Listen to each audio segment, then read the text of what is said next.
The night the storm hit, I found myself paralyzed under the weight of my own fear.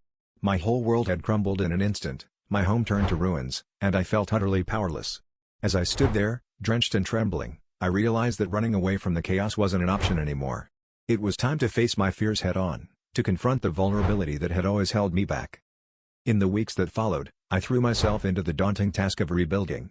Each nail hammered and each brick laid became a testament to my newfound courage.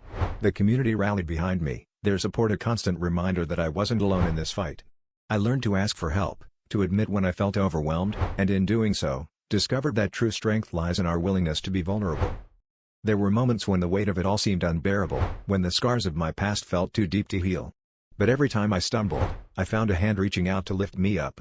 Those connections, built in the midst of adversity, became my lifeline. I started to see that courage isn't about facing the world without fear, it's about moving forward despite it, with the understanding that vulnerability is not a weakness but a source of profound strength. As the last brick was set and my home stood tall once more, I looked back on my journey with a heart full of gratitude. The storm that once threatened to destroy me had, in fact, rebuilt me from within.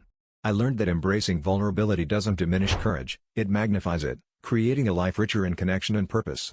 And so, in the ashes of my old life, I found a new beginning, forged by the fires of resilience and the unyielding power of human spirit.